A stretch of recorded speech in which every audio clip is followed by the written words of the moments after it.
Olá galera, bem-vindos a mais um vídeo aqui no meu canal. Sou o professor Alan e estarei apresentando para vocês mais um vídeo referente ao curso Python com Jupyter Notebook. Esse curso aqui, gente, ele faz parte do projeto de extensão Curso de Análise de Dados com Python, que está sendo oferecido pelo Instituto Federal da Bahia, Campus Vitória da Conquista, em parceria com a COEST, que é a coordenação de extensão e FIC aqui do campus. Então, gente, nesse vídeo aqui nós vamos adentrar o capítulo 20, onde nós vamos estar fazendo a manipulação de arquivos JSON, né? Então, neste capítulo discutiremos como manipular arquivos JSON em Python, que são arquivos JavaScript Object Notation, um formato amplamente usado para armazenar e transmitir dados de maneira legível. Ao contrário dos arquivos TXT, que são simplesmente lidos como texto, os arquivos JSON têm uma estrutura específica de pares chave-valor, lembra muito um dicionário. Essa estrutura permite representar objetos, listas e valores associados. Né? Lembrando que nos capítulos passados nós vimos como manipular arquivos TXT, vimos como manipular arquivos CSV, vimos que arquivos CSV estão aos montes aí na internet, né? Só que agora nós vamos dar um passo além e ver um formato de dado que nos possibilita trabalhar com dados ainda mais complexos do que nós tínhamos, por exemplo, no CSV, que era essencialmente dados separados por vírgula. Agora a gente vai perceber que a gente pode trabalhar com dados, né? Mais personalizados, digamos assim. Então, gente, nesse vídeo aqui nós vamos falar sobre conversões JSON e dicionário Python. Como você pode ter notado aqui, ó, um JSON ele também tem a mesma ideia do dicionário Python, pares chave, valor, certo? E a gente vai perceber que manipular um arquivo JSON, em boa parte, vai ser manipular um dicionário Python, pelo menos aqui no Python, tá certo? Então, nesse sentido, eu botei o exemplo 1 para a gente estar repassando um pouquinho sobre dicionários. Aqui eu tenho um dicionário, né, que eu botei aqui, DictProf, né, que guarda dados de um professor.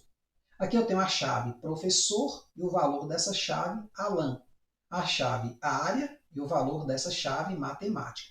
Inclusive, nós temos uma chave aqui cujo valor é uma lista. Ó. A chave matérias são as matérias ministradas por esse professor. São o quê? Matemática aplicada, matemática discreta 1 e matemática discreta 2. Ou seja, nós já temos uma complexidade maior do que um TXT e um CSV. Então, a gente consegue guardar um dado mais personalizado. Vou compilar aqui a célula para ir para a memória, certo? Aí vou imprimir, porque eu quero ver, né, se de fato, né, ela foi armazenada. Imprimindo, ela ficou assim, a impressão em linha, certo? Se a gente quiser ver a impressão mais próxima do que está aqui, a gente pode chamar a variável direta sem o print. Mas lembre-se que essa chamada aqui tem que vir no final do código, tá certo? Então, ó, observe, basicamente a mesma forma aqui e aqui, certo? Para a gente ter certeza que de fato é um dicionário, né, vamos imprimir aqui o tipo, né, vamos consultar o tipo, ó. Print tape DictProf. Então, de fato, é um objeto tipo dicionário. Dentro de dicionário, a gente estudou, né, tem diversas funções e métodos que são aplicáveis. Uma delas é o itens, que servem para listar, né, os pares chave e valor de um dicionário. Aí eu convido você a ir lá no capítulo dicionário, dar uma boa lida. Por quê? Porque você vai perceber, como eu venho falando, que a manipulação de um arquivo JSON perpassa pela manipulação de um dicionário. Tá certo? Então é importante que você vá lá e dê uma olhada. Aqui eu só vou colocar só essa, não vou revisar, fazer uma revisão zona, né, mas é só para a gente se atentar, né, à importância de entender bem a estrutura do dicionário. Então aqui eu tenho for kv in dictprof, ponto, itens, então aqui eu tenho o método itens aplicado a dictprof, e aqui eu vou o quê? Imprimir os pares chave e valor. Essa impressão aqui vai resultar em algo parecido com o que nós temos aqui, nesta forma, só que sem muitas vírgulas, né? Então, professor Alan, área matemática, ano 2023, semestre 1. Eu poderia, inclusive, melhorar um pouquinho isso aqui, botando professor, 2 pontos, Alan, área, 2 pontos, matemática. Né? É só mexer aqui com esse print. Pode usar aí o printf para ficar brincando, certo? Então, pronto. Dando uma relembrada no que é dicionário, a gente pode ir, de fato, para as conversões. Então, gente, exemplo 2. Convertendo um dicionário Python em um arquivo JSON. Então, nesse caso, eu vou precisar importar o módulo JSON. Né? É diferente um pouquinho do TXT, né, que basicamente você consegue abrir em qualquer sistema operacional. Neste caso aqui, a gente precisa importar esse módulo. Tá certo? Aí, claro, em outro sistema operacional, um Java, outra coisa, aí vai ter outra forma de você abrir também. Beleza? Então, pronto. Ó, abrimos ou importamos o módulo necessário. Então, o que eu vou fazer? Eu vou guardar o arquivo JSON, né, referente ao dictprof, nesse coisa aqui, arquivo, underline JSON. Aí vou botar igual, né? Então, essa variável aqui vai armazenar o quê? O arquivo JSON. Aí vou botar json.dumps, né, ditprof, certo? Então, JSON é porque veio do módulo JSON a função dumps, tá certo? Aí vou aplicar. O que acontece? Ó, executando aqui, pronto, o nosso arquivo JSON foi criado. Eu vou imprimir. Aí aqui vem a primeira observação. Essa impressão aqui, ela não é impressão, ou melhor, né, esse formato visual, que não é um formato muito bom para o ser humano. Porém, a máquina entende ele perfeitamente. Acontece aqui que nós temos palavras que estão acentuadas. Isso é um problema, né? O JSON, ele não tem a acentuação própria nossa. Por exemplo, ó, área, que o A, né, acentuado, ele corresponde a esse objeto aqui, ó, barra U00C1, é alguma codificação aí, que você pode usar o UTF-8 para estar convertendo, mas não precisa disso, não se preocupe. Porque, como eu falei, a gente não vai manipular o JSON diretamente, a gente vai transformá-lo num dicionário e vai manipular o dicionário. Quando a gente fizer a transformação de volta, né, aqui a gente está indo para o dicionário e indo para o JSON, quando a gente voltar, ele vai ficar belezinha desse formato aqui, certo? Com acentuação, tudo ok. Mas o arquivo foi criado, conseguimos imprimir ele. Posso também ter a visualização assim. Ó. Observe uma coisa interessante. Quando eu só chamo aqui o JSON, o arquivo JSON, sem o print, aparece essa aspazinha aqui fora. Na verdade, você vai perceber que o arquivo JSON não é um dicionário, embora ele é muito semelhante a um dicionário. Né?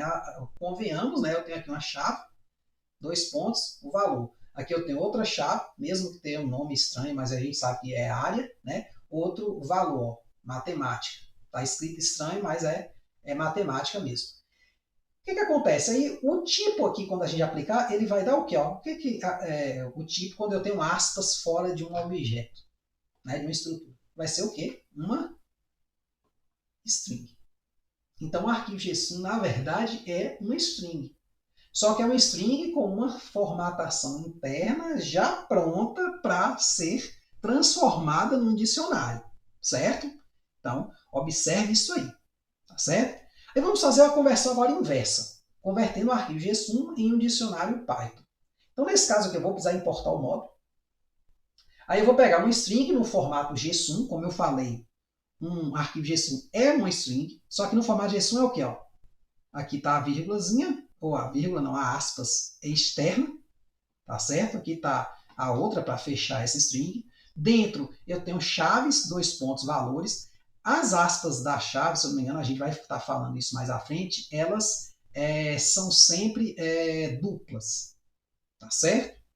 Então, nesse caso aqui, ó, JSON-prof, né, que podia ser até o nome aqui, arquivo JSON, certo? Só que eu botei lá o JSON-prof. Né? Então é esse coisa aqui, que foi o mesmo que eu gerei aqui. Ó. Eu simplesmente dei um Ctrl+C aqui, ó, copiei e colei aqui. Certo? Aí agora eu quero voltar para o ditprof. Vai ser json.loads json.prof. Certo? Então eu vou chamar o arquivo aqui e vou aplicar a função loads do módulo json. Certo? E aqui eu vou imprimir o ditprof. Certo? Pronto, ó, voltou ao normal. Tá certo? Inclusive, se eu colocar apenas aqui, ó, dict prof e executar, ó, volta tudo igualzinho estava lá. Olha que lindo. Então a gente já sabe ir de um para o outro. Então, se a gente tem um arquivo externo em JSON, normalmente externamente ele é JSON, e a gente traz ele aqui para o Python, a gente trabalha como dicionário. Se a gente tem um dicionário e quer jogar um arquivo externo para ser trabalhado em outros sistemas operacionais, por exemplo, aí a gente transforma esse dicionário num arquivo JSON. Aí aqui eu coloquei algumas coisas interessantes, gente, que é a diferença entre o arquivo JSON e o dicionário Python, que a gente costuma confundir as duas coisas.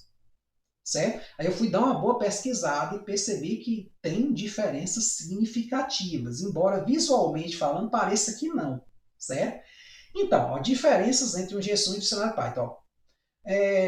Pode ser tentado acreditar, né, que a principal diferença entre o arquivo JSON e o dicionário Python seja somente a maneira como usando as aspas, né? Porque se você observar bem, você tem lá o JSON, você tem lá a aspa fora, e no dicionário Python você não tem. No entanto, a distinção entre os dois vai além disso. A seguir apresento algumas diferenças-chave.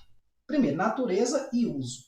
JSON, JavaScript Object Notation, é um formato de intercâmbio de dados leve, de fácil leitura e escrita, para humanos e fácil de ser analisado e gerado por máquinas. É independente de linguagem, ou seja, como eu falei, né, o GSUM ele vai ser mais genérico, o que significa que dados podem ser trocados entre diferentes linguagens de programação usando GSUM. O dicionário Python, né, que é o Dict Python, é uma estrutura de dados específica da linguagem Python que armazena pares, chave e valor. Aí a representação, coisa importante isso aqui. Ó. O GSUM é um string, então ele vai ser feito dessa forma. Ele tem uma estrutura interna semelhante ao dicionário, mas ele vai ter aspas externas. O dicionário Python, por outro lado, ele só vai ter a parte interna, as aspas.